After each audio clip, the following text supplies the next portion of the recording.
नमस्कार, मैं chief editor anti corruption India news से आज उत्तर प्रदेश के कानपुर शहर में मौजूद हूँ।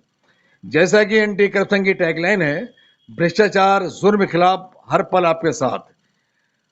आज जो प्रकरण आया है, ये थाना कल्याणपुर के अंतर्गत आने वाला हबुड़ा बस्ती। इसमें जो पीड़ित परिवार यहाँ मौजूद है, मैं इनसे ही जानकारी लूंगा इनका क्या प्रकरण, क्या मामला है, और उससे मैं अवगत कराता हूँ। क्या नाम आपका? रजनी देवी। रजनी देवी, आप लोग कहाँ से आए हैं? हम सीटीएस से है, बुरा बस्ती के नाम। आप यहाँ एंटी करप्शन कार्यालय में आए अपनी शिकायत लेके। आपका क्या प्रकरण है, क्या मामला है? सर, मेरी बेटी है, हमारी दौरानी की बेटी है नेहा। वो 3 दिन से लापता है और जिस पे हमको शक था अमन सिंह, वो भी लड़का फरार है। हम उनके घर भी गए थे। ये अमन सिंह कौन है? अमन सिंह है दूसरी कास्ट के, भातू।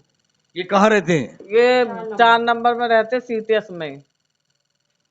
जैसे इनका कहना है कोई अमन सिंह नाम का व्यक्ति है जो इनकी बेटी को लेके लापता हो गया है, और वो रहने वाला कल्याणपुर का है, हबुड़ा बस्ती का। तो ये बेटी आपकी कब से लापता है? 3 दिन हो गए सर, और नाबालिग है मेरी बेटी। आपकी बेटी नाबालिग 3 से लापता है। तो आपने कोई एफआईआर कराई थाने में? जी, हमने कराई है थाने में, लेकिन थाने में कल पुलिस वाले, कल हमको दरोगा जी लेकर के गए थे घर उनके, लेकिन उन्होंने कह दिया, कहते कि लड़का भी हमारा ना पता है। उन्होंने गुमशुदा की रिपोर्ट लगाई हुई है लड़के के नाम की। जैसा कि इनका कहना है कि एफआईआर लिखाने के लोग गए, इनकी एफआईआर नहीं लिखी गई, बल्कि दूसरे पक्ष की एफआईआर लिख ली गई, और उसने गुमशुदगी की रिपोर्ट उनके घर वालों ने लिखवा दी। फिर आपने इसके बाद आप किसके पास गए और क्या कार्रवाई कराई अभी आप तक? फिर हमने रिपोर्ट दी जा करके, जब हमारी नहीं सुनवाई हुई तो हम नीलिमा कटियार के पास हम गए थे, बहन जी के पास, अपनी फरियाद लेकर के। तब उन्होंने फोन किया है, जब उन्होंने फोन लेकर, उन्होंने कहा कि हमने जो फोन उनके ले करके उनका टेस्ट करा रहे हैं, जब कंपनी से कोई खबर आएगी जब करेंगे, जब तुम्हारी लड़की का पता चल जाएगा जब आपको खबर दी जाएगी। तो सर, मेरी 3 दिन से लड़की ना पता, हमको चैन नहीं पड़ रहा। हम कब तक ऐसा आराम से बैठे रहें? जब तक कोई उनको ट्रेस नहीं करेंगे, कोई उनको डांटेंगे नहीं, कोई माँ बाप को नहीं कुछ कहेंगे, वो भी आ रहे जा रहे हैं आराम से, उनसे प्यार से बात हो रही है, थोड़ा उनको डरा धमका जब भी तो कुछ बताएंगे वो लोग। आपका कहना है कि जो मतलब जो लड़का आपकी बेटी को लेके भागा है, जिसका नाम अमन। अमन सिंह है, हाँ जी। और आपकी बेटी का नाम है नेहा, क्या वो लड़की बालिग है? मेरी नाबालिग है, 17 साल की है। आपकी बेटी नाबालिग है। कहीं जॉब करती थी या घर पर रहती थी? पहले जॉब करती थी 3 महीने पहले, और वो वहां से मतलब बंद हो गई है जॉब। तो वो कहने लगी कि मैं सैलरी लेने जा रही हूँ, तो 9:30 बजे वो सैलरी के लिए निकली, लेकिन वहां वो नहीं पहुंची है और वो रास्ते से ही गायब हो गई है। तो आपका कहना है कि वो सैलरी लेने गई थी, वो सबसे लापता है, घर नहीं पहुंची है। तो आप लोगों ने क्या प्रयास किया ढूंढने के? तो हमने वहां भी पता लगाया, सैलरी लेने के लिए गए थे, और फिर हम उनके लड़के के घर भी गए थे। जब हमने उनको पता लगा तो लड़के की माँ बोली कि मेरा भी लड़का 9:30 बजे गायब है, वो स्कूल का बहाना करके गया था। तो अब हमने उनसे कहा कि भैया हमारी लड़की को बुलवा, आपका लड़का ही हमारी लड़की को ले गया। 1-2 बार मतलब छेड़छाड़ी की, तो हमने उनके घर पे शिकायत भी की उन लोगों से। तो उन्होंने या डांटा हो या मारा होगा, ये हमको, अब हम शिकायत करके 2-3 बार आ गए थे। अब वो लड़की की माँ से हमने बोला कि हमें लड़की को ला करके दो, तब वो ये कह रहे कि ठीक है, तुम्हारी लड़की चली गई है तो मेरा लड़का उसको सही सलामत रखेगा, परेशान नहीं रखेगा। तब मैं कहा हमको लड़की ला के दो। मतलब आपका पूरा शक है अमन के परिवार वालों की साठगांठ से हमारी आपकी लड़की भाग गई है। सब उनके संज्ञान में है, सब उनके नॉलेज में है, और वो आपको आश्वासन दे रहे हैं कि लड़की आपकी सही सलामत है। तो और आपका कहना है कि जो आपकी एफआईआर लिखी गई है, वो यहाँ की जो कल्याणपुर की विधायिका है नीलिमा कटियार, उनके कहने पे ही पुलिस ने एफआईआर लिखी है।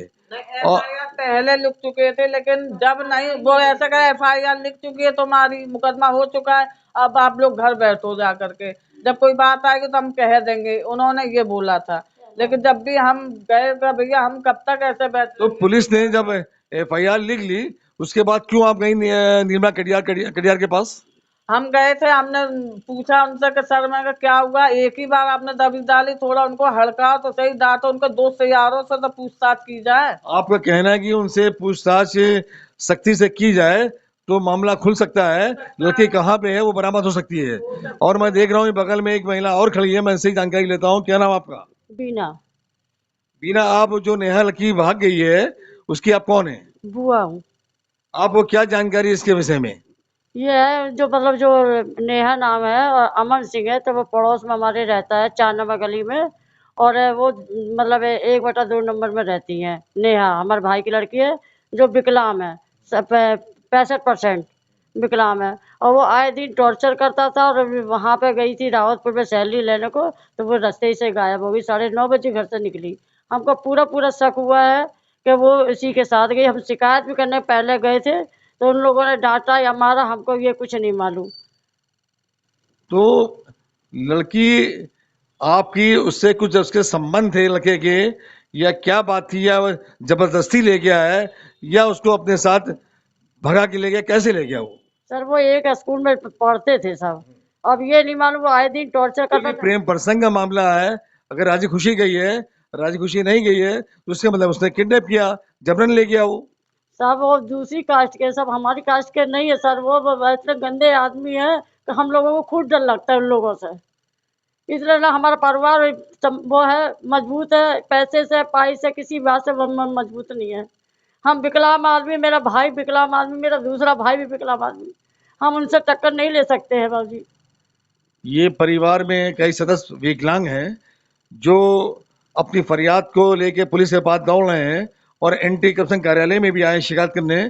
तो मैं अपने चैनल के माध्यम से इनकी मदद करूंगा, इनकी बात को योगी आदित्यनाथ जी के पास तक पहुंचाऊंगा और उनको न्याय दिलाने का प्रयास करूंगा, और जल्दी ही इनकी लड़की बरामद करने का भी प्रयास करूंगा। यहाँ के कमिश्नर को भी इस प्रकरण को अवगत कराऊंगा। आपके क्या नाम है? आप लड़की की कौन है? आप माँ हैं। तो ये लकी आपकी जो भाग गई है, इसके बारे में क्या आपको जानकारी पहले नहीं थी कि नेहा और ये लड़का जो भाग गया अमन सिंह, इससे बोलचाल बात करता था? उस टाइम आप लोगों ने कोई एतराज नहीं किया कि आप क्यों बात करती हो, क्या वजह, या लड़की ने कुछ कभी शिकायत की हो? उसके घर शिकायत करने गए थे, लड़के के घर हमारे सामने नहीं हुआ। 1-2 बार हमने देखा, हमने शिकायत भी करी जाके, फिर वो बोलने लगे मार पीट करी हमने, अब लड़का ऐसा नहीं करेगा, उन्होंने ये बोला। फिर अब ये भी गई थी, इनकी बुआ जी भी एक बार शिकायत करने नहीं, के तो लिए। आप शिकायत करने गई, क्या आपकी लकी नेहा, क्या उसने आपसे कभी उसका विरोध किया था उसका विरोध? मतलब कि अरे उसका, उस लड़के का जो लड़का जबरन ले गया है और आपने उसके घर में शिकायत की, तो आपको कैसे पता चला कि लड़का छेड़छाड़ कर रहा है? वो स्कूल से पता लगा था सर। उस लड़की ने कभी आपसे नहीं कहा कि हमारे अमन सिंह छेड़छाड़ करता है हमारे साथ? लड़की ने एक बार बोला था हमसे, जब ही गए थे हम एक बार शिकायत करने के लिए उनके पास। फिर स्कूल में मैंने पता लगाया था, तो स्कूल से सर से पता लगा, तो फिर हमने स्कूल ही छुड़ा दिया था। ऐसा इनका कहना है कि छेड़छाड़ शिकायत पहले भी आई थी हमारे पास, तो मैंने उसके घर में शिकायत की। उसके माँ बाप ने कहा ठीक है मैं समझा दूंगा। उसके बावजूद मतलब कि बात यहाँ तक आ चुकी है और इनको खुद भी पता नहीं है कि लड़की इनकी कहाँ गई है, और इनका पूरा शक है अमन सिंह इसको जबरन भगा के ले गया है। और जबकि इनकी लड़की नाबालिग है, इनको पहला फुसला के ले गया है, इसकी जानकारी इनको नहीं हो पा रही है। ना पुलिस अभी तक बरामद कर पाई है, ना कोई सख्ती कर रही है।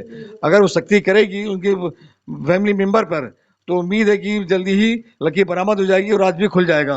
आपका क्या नाम है? आप मेरा नाम गौतम है, मैं लड़की का चाचा हूँ। आप लकी चाचा हैं। आपको क्या जानकारी है नेहा के विषय में और अमन के विषय में? सर मेरे मेरे तो ना, मैं लेने जाता था लड़की को और लेके आता था सर। सर फिर मैं ठलिया भी लगाता था। एक दिन मैं ठलिया लगाने नहीं गया तो उसने छेड़छाड़ी करी। तो फिर मेरे भाई ने बताया मेरे को सर कि वो उसने छेड़छाड़ी करी। तो फिर हम घर देखने गए थे। देखने गए तो उनकी माँ से बोल के आ गए थे हम। फिर उन्होंने, माँ बाप ने ये कहा कि ठीक है, कि अब नहीं होगी ऐसी बात, बस। जैसा कि इनका आरोप है कि अमन के घर वालों का इसमें हाथ है और उन्हीं लोग के सह पर वो लड़का लेके भागा है, और उनके संज्ञान में पूरा पड़कड़ है, और पुलिस को भी गुमराह कर रहे हैं ये लोग, और पुलिस भी उनका सहयोग कर रही है। अगर इनका कहना है कि पुलिस सख्ती से थोड़ी बातचीत करे, उनसे पूछताछ करे, तो लकी का पता चल सकता है। लकी जल्दी ही बरामद हो जाएगी और ये लोग बड़े बेचैन और परेशान हैं।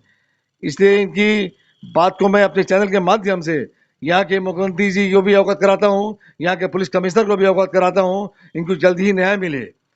और मैं और कुछ बताना चाहेंगे हमारे चैनल के माध्यम से आप लोग कोई? सर वो गंदे लोग हैं सर, वो लोग हमारी कास्ट के नहीं है सर। वो लोग इतने गंदे आदमी हैं कि कुछ भी कर सकते हैं। वो किसी लड़की को धंधे बता सकते हैं, बेच सकते हैं। ये हमको खुद नहीं मालूम, हमको खुद इसी बात से डर ये है। आपने जो आरोप लगाया कि वो लकी को धंधे में डाल सकते हैं, बेच सकते हैं, किस बिहाफ पे लगाया, क्या कैसी जानकारी है आपको? सब जो अमन की जो मौसी है वो बेशिया है, वो बम्बई में रहती है और मौसी की एक लड़की है वो भी बम्बई में हैगी। उस इनकी कास्ट में यही धंधा होता है सर, इसलिए हमको डर है। हमारी बिरादरी में हम चौका बर्तन करते हैं, ईट गारा करेंगे, सब्जी बेचेंगे, बाबूजी हमारी गरीबी का फायदा वो लोग उठा रहे हैं बस। इनका कहना हम गरीब गरीब परिवार हैं और वो परिवार गलत गतिविधियों में लिप्त है। उनके यहाँ बॉम्बे में और अदर शहरों में वैसा व्यक्ति का धंधा भी होता है। इनका ये कहना है कि वो ऐसा ना हो कि हमारी बेटी किसी गलत धंधे में डाल धकेल दें जिसका खामियाजा भुगतना पड़े हम लोग को। इसलिए यहाँ के मुख्यमंत्री जी, यहाँ के कमिश्नर से अनुरोध कर रहे हैं ये लोग जल्दी ही हमारी सुनवाई हो और जल्दी इनको न्याय मिले, वरना लकी हाथ से बेहाथ हो जाएगी। इसलिए इनको न्याय मिलना बहुत ज़रूरी है।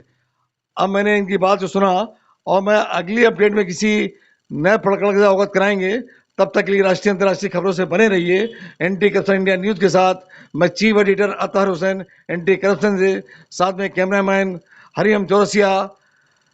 नमस्कार, जय हिंद। सब्सक्राइब करें हमारे YouTube चैनल को और बने रहें हमारे साथ।